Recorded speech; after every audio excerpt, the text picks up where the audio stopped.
ब्रह्ममुरारिसुराचितलिङ्गं निर्मलभासितशोभितलिङ्गं जन्मज दुःखविनाशकलिङ्गं तत्प्रणमामि सदा शिवलिङ्गं देवमुनिप्रवराचितलिङ्गं कामुदहं करुणाकरलिङ्गं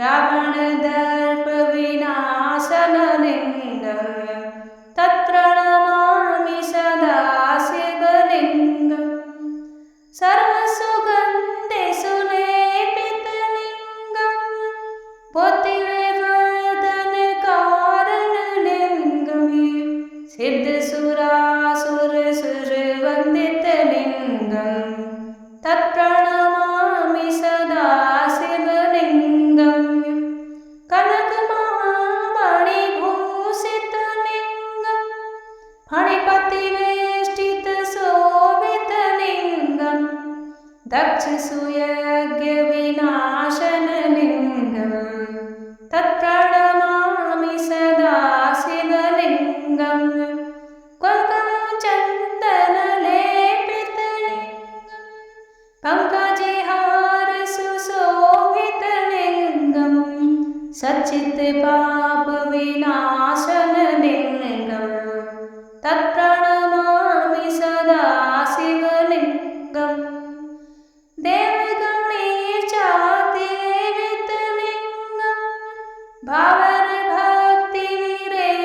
च लिङ्गं दिनकरकोटिप्रभाकरलिङ्गं तत्प्रणमामि सदा शिवलिङ्गम् अष्टदलोपरिवेष्टितलिङ्गं सर्वसमोत्तमकर्णलिङ्गं अष्टदरिद्रविनाशितलिङ्गं तत्प्रणमामि सदा शिवलिङ्गं सुरगुरुसुरवरपूजितलिङ्गं सुरवनपुष्पसदार्चितलिङ्गं परात्परं परमात्मकलिङ्गं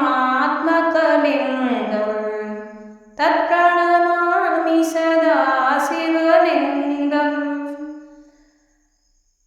ब्रह्ममुरारिसुरार्चितलिङ्गं निर्मलभासितशोभितलिङ्गं जन्मज दुःखविनाशकलिङ्गं तत्प्रणमामि सदा शिवलिङ्गं तत्प्रणमामि सदा शिवलिङ्गं प्रणमामि सदा शिवलिङ्गं।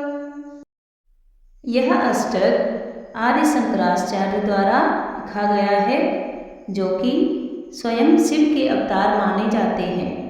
लिंगाष्टकम में भगवान सदाशिव निराकार स्वरूप के शिवलिंगों की स्तुति बहुत अद्भुत एवं सुंदर ढंग से की गई है। विष्णु और ब्रह्मा द्वारा भी शिवलिंग की पूजा की जाती है। इसका पाठ करने वाला व्यक्ति हर समय शांति से परिपूर्ण रहता है।